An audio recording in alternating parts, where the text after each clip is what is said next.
Hello and welcome to SaltWire today for Tuesday, June 6th. I'm your host, Kate Walker. We begin today at the site of the Tantallon wildfire that is now under control, where the municipal fire department gave media a tour of some of the most severely burnt areas. The blackened woodlands covered what used to be trees. Homes that were once standing are now only debris. A few scorched music sheets could be seen, along with a number of burnt vehicles and properties that are now empty. Deputy Fire Chief of HRM, Dave Meldrum, said the fire started on Juneberry Lane in the Westwood subdivision and moved east. Part of the incident commander and the operations chief's strategy to secure the perimeter of this fire was to bring in a large volume of heavy equipment and to dig down and scrape away the soil right down to mineral soil so there's nothing left to build. So we talk about putting a perimeter, like a fence around the fire, lots of heavy equipment done there. The tour traveled to Yankeetown Road, where RCMP officers were still controlling access into an area where in some locations a number of homes were intact and nearby there would be piles of burned rubble. Adrian Sweet, a municipal firefighter, was on the street checking propane tanks at burned properties. It's my community. I decided about Wednesday that I was going to take time off from work. Just because I couldn't focus at work on my tasks, I needed to do whatever I could to try and protect my community. He and firefighters from Station 55 had been at the fire since it began on May 28th, with only a few breaks. The Shelburne County wildfire is still considered out of control. The fire that continues to burn in Barrington Lake is still covering nearly 25,000 hectares. It's very difficult to say that we can estimate that there's about 60 homes in total and a total number of about 150 structures. When you add that to the Tantallon losses, this is a huge loss for our homes and for our province. Highway 103 is still closed down because it has been deemed not safe enough to open yet. The municipal landfill caught fire yesterday, which did not help efforts to reopen. Once all the investigations and evidence recordings are complete and access to the site by public is no longer an issue for continuity and evidence, and the C&D site has been extinguished, and emergency vehicles are no longer located on the highway, we will be in the position to consider further reopening. Around 140 firefighters from DNRR and more than 40 volunteer and municipal firefighters are on the scene of the Barrington Lake fire. We're used to fighting grass fires that were like 2 feet high. These are 40, 50 feet in the air, like planes from them, so you can't go near them. And all hands are on deck. Resources include 4 helicopters and 4 water bombers from Montana. Donations of everything imaginable have been pouring in for community members that have been affected by the evacuations. At the height of the evacuations, upwards of 7,000 people were displaced. At least 100,000 Nova Scotians have had their personal information stolen in a global privacy breach. At a news conference today, it was revealed the information of employees at Nova Scotia Health, the IWK Health Centre, and public service employees has been stolen from the file sharing service called Move It. This includes past employees as well. The type of data that was stolen is social insurance numbers, addresses, and banking information. This type of information could be accessed through Move It because the service is used to transfer employee payroll information.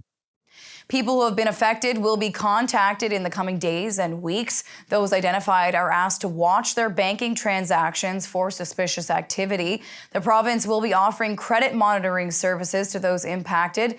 It's known that the groups who do this generally will take the data and try to extort money from big businesses or governments for big payouts.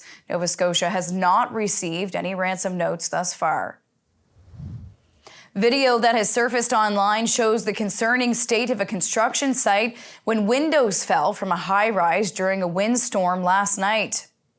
This clip was captured from a man visiting from Montreal in a nearby hotel. When he looked out his window, he noticed a construction site of a new development on Cogswell Street was taking a beating and debris was flying everywhere. Moments later, a window fell from the 10th floor of the building and came crashing to the ground, smashing into pieces near the sidewalk. He called police and the intersection was blocked off for the remainder of the night. HRP confirmed no one was injured. Wind gusts recorded at the Halifax Stanfield International Airport reached a maximum maximum speed of 57 kilometers an hour last night. The Department of Labor, Immigration and Skills confirmed occupational health and safety officers visited the site and issued compliance orders to the contractor as a result. With news of the wildfires, the CUPE strike news has been under the radar, but staff and parents representing students with disabilities and special needs want everyone to know that the fight for a fair deal is not over. Large crowds of strikers were seen around HRM today, many disrupting traffic to raise their concerns with what they say is a lack of progress being made with the province to end this strike. Nothing is happening. An open letter from parents of students not able to go to school was sent Monday to the Premier, the union, and media outlets. The letter is critical of all parties involved in the strike for improper planning and criticizes HRCE for not having a plan to determine which students would be allowed to attend school and which would be denied access. There appears to be no end in sight to the strike that had more than 1,800 CUPE represented school support workers in the Halifax area walk off the job 26 days ago. Communications officer with HRCE said there are no talks scheduled with the union. There are currently 7 temporary workers employed by HRCE to help support schools during the strike. Nova Scotians will come together Friday night through a wildfire recovery concert. Matt May's Neon Dreams, Jen Grant Classified, and the Joel Plaskin Emergency will headline the show being held in Halifax at the Scotiabank Centre. To help raise funds to support those affected by the Nova Scotia wildfires, the music industry in the province is coming together. All proceeds will be donated to the United Way, according to a news release. Tickets went on sale at noon today and are available online. Prices range from $20 to $200. Other scheduled performers include Adam Baldwin and the Jenny Wren, Dave Sampson, Dee Dee Austin, Jamil, Joe H. Henry, Kim Harris, and Rankin McGinnis. Showtime is 7 p.m. with doors opening at 6 p.m. All ages are welcome. It's time now for a glimpse of today's Thinking Out Loud with Sheldon McLeod. Today, Sheldon is speaking with Colleen Camps with the Tema Foundation. They've launched a campaign called Helping Our Heroes for the wildfire volunteers. Final words, Colleen. What do you say to those folks who might be struggling with trying to find the strength to say, I might need some help here? Yeah. Well, and I love that you said that about helping the heroes. We were debating about that tagline, and I kept saying they hate being called heroes. And we decided that it wasn't about them. It's about the public loves to look at them as heroes. So it's about what the general public thinks about our first responders and those working the front lines, is that they are our heroes. I know they don't like that.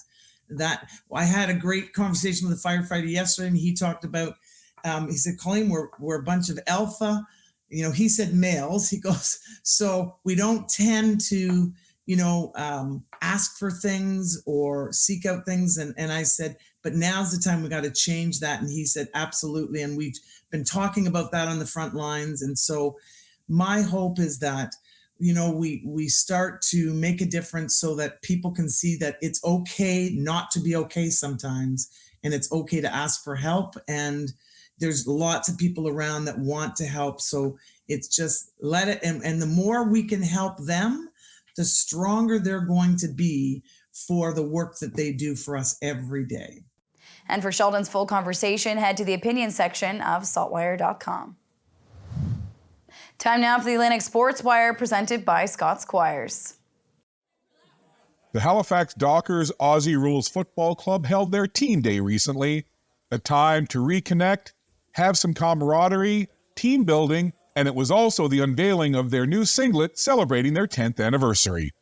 I was pretty surprised in a very good way. I think the people who designed the singlet did a fantastic job. Really pumped about all the sponsors that came out. And I think the anchor is just perfect for being from Nova Scotia. So it is pretty special to be out here with the team. We have been practicing, but this is the first time we've been out together in a social setting, and it's pretty fantastic to get to meet people personally off the field. And I think it's just a great bonding event for the team, which will hopefully prove positive for when we play games together. This is Carrie the Croc. I'm Team C today, the Drop Bears, and she's our official mascot for our team. The Halifax Dockers are an absolutely fantastic team. We obviously have a good time on and off the field. We're really pumped for this season, and we're still taking new players. So if anybody wants to join, as you can see, it's a pretty good atmosphere, and we just hope to have a really good season. To learn more about Australian rules football, you can check out AFL Canada, AFL Nova Scotia, both on social media, and also check out Halifax Aussie Rules on their social channels. In Halifax, I'm Scott Squires for the Atlantic Sports Wire. Thank you, Scott. On to weather now. To see what's coming up in the forecast, we're going to check in now with our weather specialist, Alistair Elders. Thanks, Kate. Well, we had some wild weather last night. The heavy downpours and some rumbles of thunder moved through, even reports of wind damage in parts of HRM thanks to that low pressure system that really brought a lot of rain, much needed rainfall. Now, today the low pressure system was overhead, and really it's raining itself out as it begins to dissipate. So there wasn't a whole lot of active weather today, just a few patchy showers and drizzle, and really that's what we're going to be dealing with over the next 24 hours. So this evening we will have showers and drizzle with the temperature near 11 degrees, and we'll start near 9 degrees on Wednesday morning. A cloudy start to the day with a chance of showers and drizzle. Now, I do think clouds will still dominate tomorrow afternoon, but we could see the sun peek out. A chance of showers, though, continues. The temperature heading up to 15 degrees, so a bit warmer than we have experienced the last few days. And as we take a look at the 7-day forecast, really, we're going to be stuck with low pressure for the next several days. So a chance of showers Thursday right through the upcoming weekend, but you notice the sun icons here because I do think, especially during the afternoon hours into the early evening, we could see that sun peek through the clouds, but generally starting the day off cloudy. Chances for sunshine as we go into the afternoon. And then next week looking a bit better, still a bit unsettled possibly on Tuesday, but temperatures will also be on the rise for next week. Kate. Thank you, Alistair. That's all for now. For more extended video and full online articles, stay tuned to saltwire.com. And you can find us on social media. I'm your host, Kate Walker. Thank you for joining us, and we'll see you back here tomorrow.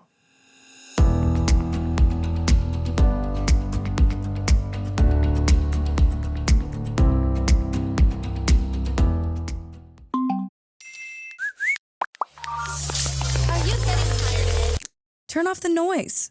Tune in to what matters. What matters is information you can trust. What matters is the news you can use to make life's big decisions. Informed healthcare choices, casting the smart vote, or opening that business. What matters is understanding the world around you. Let SaltWire connect you to what matters with unlimited access to the information you need for only $20 for the first year. Become a member today.